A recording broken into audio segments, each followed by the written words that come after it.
You are Locked On Auburn, your daily podcast on the Auburn Tigers. Part of the Locked On Podcast Network, your team every day. Yes, welcome on into Locked On Auburn, your daily Auburn Tigers podcast. I'm your host, Zac Blackerby. Thank you for making Locked On Auburn your first listen every single day. Joining us today, Auburn Live's Justin Hokanson. Hoke, how are you, brother? Good, man. What's going on? Man, not a whole lot. This is my favorite time of the year. We get the peak part of the college football season. College basketball is starting.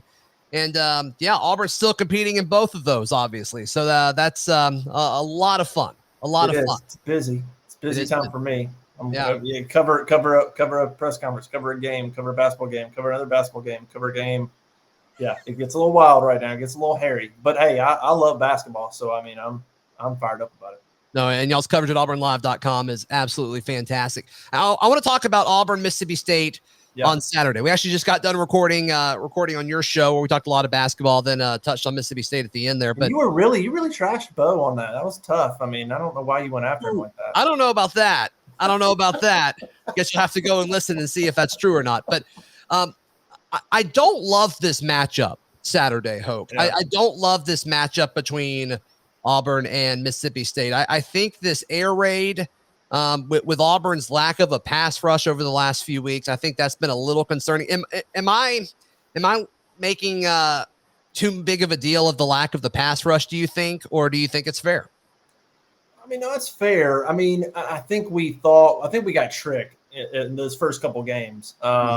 And I tried not to be. I tried to say, let's keep it into perspective. But it's so hard to not just buy in and get excited. It's so hard not to. Yeah, they look good, and Akron's just terrible. And so, I mean, look, the pass rush hasn't been awesome. Derek Hall is really good. I think he's been consistent. But, you mentioned pass rush. Look, Iko Leota has kind of disappeared the last couple games.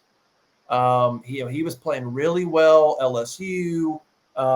In some of these other games, he's kind of disappeared last at least two games. Romello Height's not on the field, so there's two guys that generally can give you some rush off the bench that are not producing. And so pass rush has been an issue, and you got to have that. This defense is not going to play enough. They're not going to play enough complex schemes on the back end to create confusion and interceptions. I mean, they're going to play some man, they're going to play some zone, but we've seen that. Auburn has 5 picks. That's it. Not a whole lot of pass breakups. And so the pass rush is probably their best opportunity things up and to create a turnover. If that's not there, they're just going to give up yards. In Mississippi State, you're right about the matchup, man. They're I have a feeling that it's going to be a frustrating. I think it's going to be key for Auburn, especially on defense, to not get frustrated because I think Mississippi State's going to complete a lot of balls, probably 10 yards and less. And I just Auburn's going to have to just don't gamble and screw it up. Don't play your deal. If that's how you want to play it, then play it and hold them to a field goal if that's what you got to do. That's kind of what they've been doing. So I think that side of the ball, the pass rush has got to.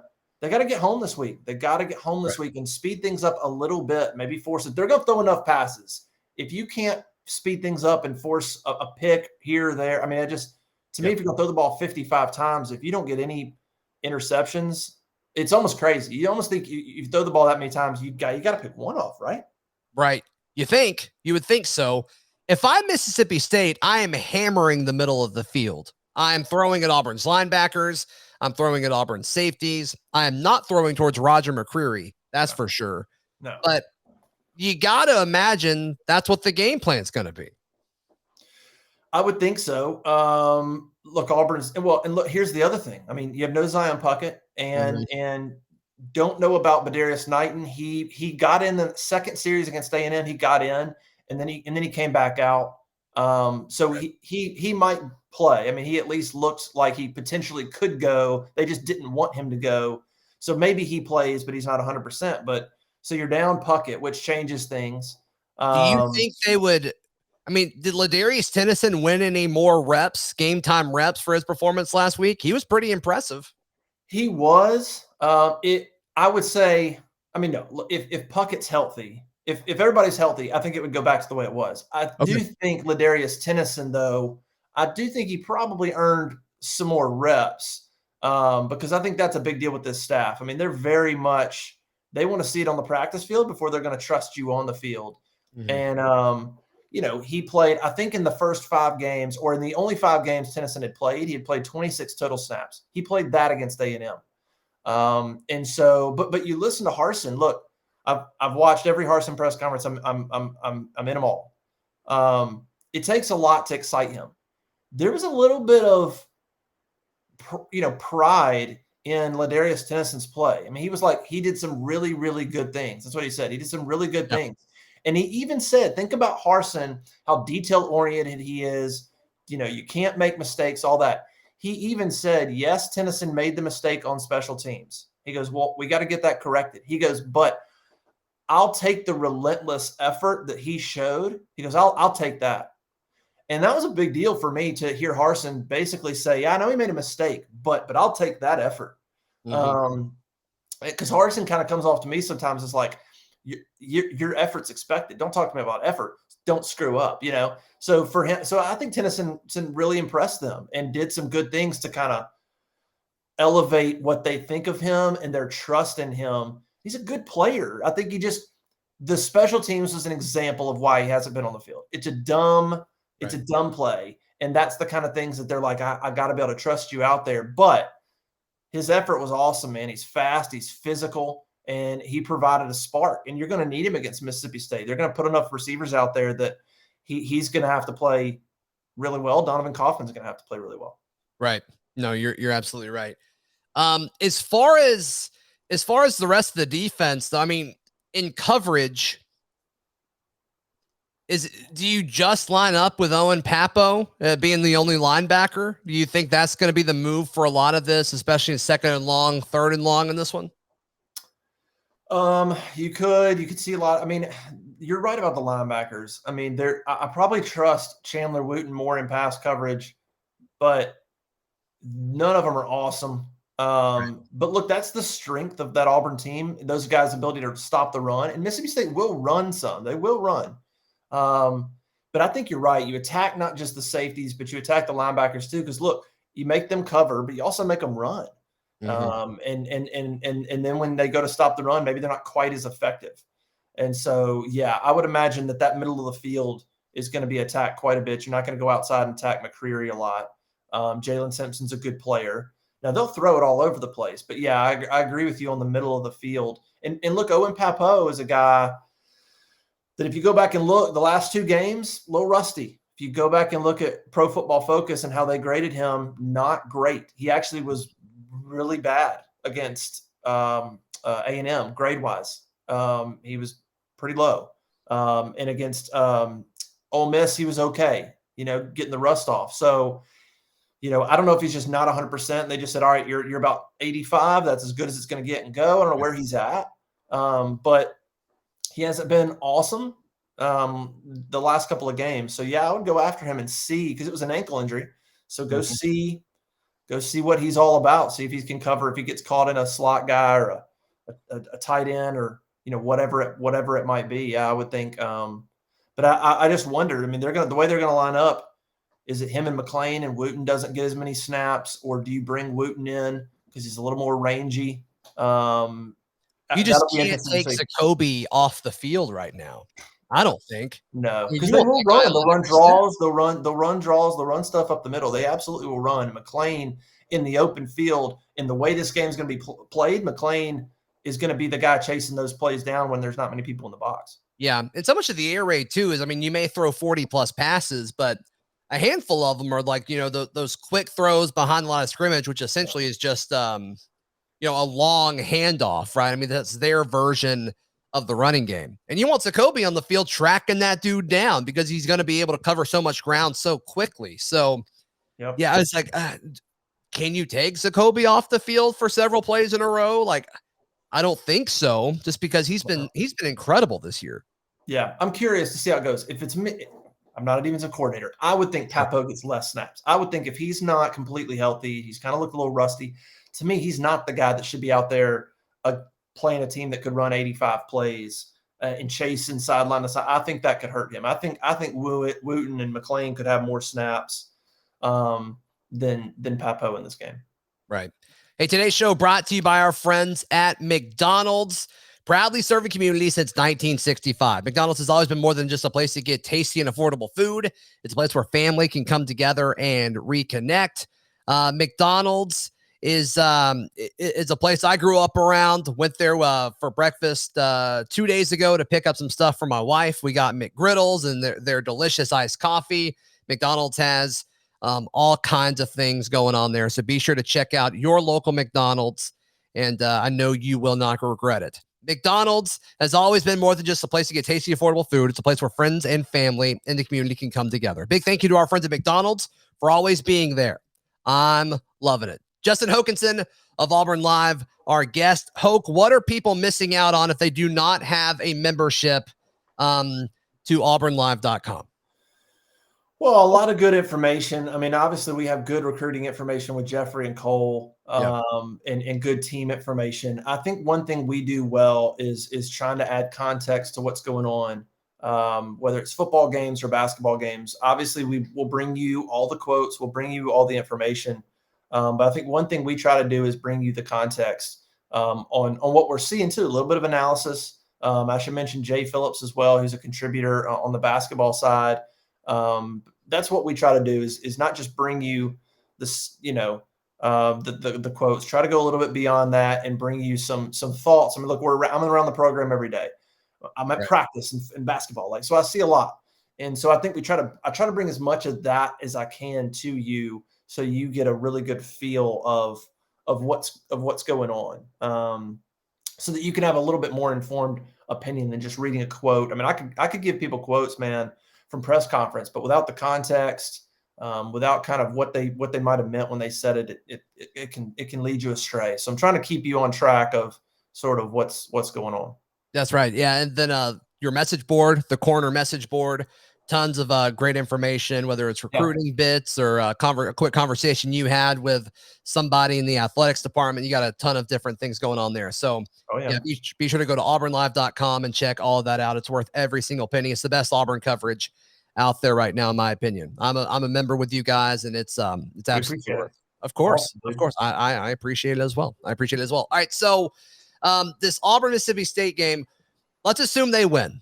Let's assume they figure out everything on Saturday and they're able to bounce back from that, that terrible showing against Texas A&M last week. What are reasonable expectations for the rest of the season record-wise?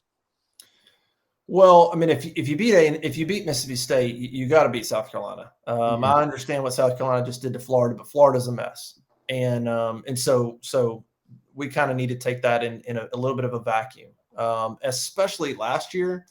Losing to Carolina, the way that game went down, if you go to Columbia and lose again, there's a problem. That's a game Auburn should not lose. I'm sorry. So you beat Mississippi State, you got to beat South Carolina, and then it's just up to Alabama. Alabama's a far better team. I say far better team. I mean, they're clearly a better team. They're a far better team on offense, obviously. Mm-hmm. I think defensively, Auburn's is good. I mean, Alabama's been okay on defense, but they got the players. But I think Auburn's been as productive in terms of points. They've been better than Alabama, and it's at home. I kind of like how Auburn matches up with Alabama. It's not bad. It's not a bad matchup. It's not a bad matchup at all. It's definitely a game that Auburn should be in. I mean, it's not. The issues with Auburn are being overpowered by a defensive line like you did against Georgia and A&M. Really good defensive lines that just cause problems. Right. Alabama's fantastic, but they haven't been quite that yet. Now, Will Anderson's a problem. That's a big problem. But you're at home, so I would expect Bo to play well. It's just how it works. It's not a terrible matchup. I mean, it would be if Auburn wins their next two, it's going to be an electric atmosphere. Mm-hmm. And Harsin's going to have those guys dialed in that week. First Iron Bowl. Guys are going to be dialed in. And I think Auburn's got a great shot to be in that game. They just got to, like these Iron Bowls happen. Auburn's success in these games at home they've made plays. I mean, they didn't just win, they had to really make some big plays. And so that's what it'll come down to. But I think the State game, here's the crazy thing. Georgia is number 1 in total defense in the league. A&M's 2. I think if I go look at total defense, I think Alabama might be 3, Mississippi State might be 4, Carolina, something. Mississippi State and South Carolina are in the top 5, as well as Alabama. So, Auburn's going to have their opportunity to show how they've played 2 really good defenses, and they have not gotten much done. Mm-hmm. You're about to play the next 3 defenses outside of your own in the SEC. So here's your opportunity for an offense. Mike Bobo is going to be tested. We understood what you did against Ole Miss and Arkansas, but these next 3 teams are the next 3 best 3 defenses in the league. So let's see how far you've come on offense to see if you can bounce back. It's going to go a long way, I think, in people's judgments of Mike Bobo, of Bo Nix's season. Has he really turned the corner? It's going to be big. You think Carolina, Mississippi State, those defenses they're pretty good. They're pretty tough. Mm-hmm. So it's going to be a big test these next 3 games. No, you're absolutely right. You're absolutely right. I think Auburn's going to be able to get the ball, the ball moving on the ground. Tank Bigsby was able to kind of come back for this game last year and finish the season strong. And Mississippi State's defense was good a year ago. It was tough to run against them a year ago. So I think Auburn's going to be able to run the ball well against them. I'm more concerned about stopping State than I am Auburn scoring on Saturday. And that may be silly. The stats may say otherwise, but that's just kind of my gut feeling going into this one. Yeah, I don't know. I would say there's elements of both at the moment that are a tad concerning. I think I don't trust Auburn's run game. And I think Mississippi State, that's probably where I would think is their strength on defense. I think they're a physical bunch. So, I don't know what Auburn, that's why I think Auburn on offense, it could be a little bit ugly at times again. I don't think they're going to go put up 450 of total offense. I don't see that. I think that the A&M game exposed some things. And, I think that's another danger is do teams go look at that and go and try to repeat some of that? Now Auburn had some plays. They should have executed better, but still. I think Auburn's defense will be okay. Mississippi State didn't do much last year. What was it, 23-9? I think Auburn's defense will be okay. I think they're going to give up some stuff. They're going to give up some completions, going to give up some yards, but I think they'll hold Mississippi State in check for the most part. I think Mississippi State, they can hold them to 17-20, something like that. Okay. And be fine. And I think Auburn obviously can win the game if they do that. I'd be surprised if State goes for 28 unless Auburn's offense folds or unless Auburn gives up some really big plays over the top, which could happen. Right. But I guess like I said, I guess there's elements of both. But I think Auburn's defense would be okay. I'm more worried about the offense coming off that game. Mm-hmm. And do you say A&M had a great game plan? We think we had a good game plan. We just didn't execute. Is that where you're at? Or did Auburn go back this week and go, we got to figure some things out? That matters on a confidence thing. If you're saying, hey, we just didn't execute. They did. We're confident in what we're doing. We just didn't execute it. Well, then that would feel good. If you go back and going, maybe they figured some things out we need to change. Well, then that gives me less confidence about what Auburn's offense could do this week. And only Mike Bobo and Bryan Harsin kind of know that answer on whether A&M figured things out, some actual deficiencies, or whether they just said, there's an open play. You just didn't hit it. We're going to do the exact same thing, and we're going to hit it this time. Right. That's that. I want to see Auburn in that first quarter. I want to see a team that believes they just didn't execute and that they really are confident in what they're doing versus do they come out in that first quarter and look, is it a hangover? That will concern me. So that concerns me a little bit more, especially running the ball. I don't trust that run game right now. It's just not consistent. And I don't, to me, it comes down to opening up holes. I think the running backs leave a little bit on the field, to be honest. I think they're good, but I think that there's times where they miss holes and leave some yards out there too. So, yeah, I think Jarquez, and he's a freshman. I think he's being asked more to do more this year than he probably should be, but I've seen it several times with Jarquez for sure. Yeah. So, how can folks sign up for all the great content at Auburn Live, Hoke? Yeah, just go to auburnlive.com, auburnlive.com, and we're still running a special. It's $10 for the next year. That's a steal. That's a robbery. Yeah, it is. I think maybe we'll probably do that until December, and then we'll probably stop it. So you got a little time, but a year for $10 is killer. Just go to auburnlive.com, sign up. And look, you can read all the message boards. You can go to Georgia message board or Ohio State or Alabama. You can read that stuff. So, you're not just on, I don't think you can post, but you can read their stuff too. So you get a lot of access to some good information. And obviously you're part of the corner message board, get podcasts, listen to us there and stuff. But yeah, it's really easy. auburnlive.com. And you can sign up right at the top. Thank you, brother. You got it, man. I want to wrap up today's show in just a moment with a fun Auburn basketball story that's kind of made its way around the Auburn corner of the internet. I think it's hilarious. But first, hey, today's show brought to you by our good friends at betonline.ag. BetOnline is the best place on the entire internet, the entire world, for your sports wagers. If you hear the conversation that Hoke and I just had about Auburn, Mississippi State, and that Auburn minus 5.5 is attractive, or Mississippi State plus 5.5 is attractive, be sure to check that out. Of course, you can bet on everything there, like literally even stuff outside of sports. They have a really, really wide base of things that you can bet on. So go to betonline.ag, make a new account, use promo code Locked On, and you'll get a 50% welcome bonus on that first deposit. BetOnline, where the game starts. So a fun basketball story, just real quick to wrap up today's show. But obviously Auburn dominated Morehead State. If you watched any second of that game, you're like, okay, yes, Auburn was the better team from start to finish. But there was a 12-minute span in the second half where they did not dominate. And okay, that's fine. It's 40 minutes. And obviously Auburn was the better team Tuesday night. But Morehead State's social media team, they're like, no, we're going to frame this in a way where Morehead State could possibly be interpreted as the better team. So they put out a tweet, and in the tweet, they're like, we're not going to put the score. We'll put a link to the story on the Morehead State website, the links to the Morehead State website. But the tweet read, quote, Morehead State outscored number 22 Auburn by double digits over a 12-minute period in the season opener Tuesday night, but a 22-2 first half run by the Tigers was too much to overcome as the Eagles fell. That's true. That is a true thing that happened. Does that educate your following?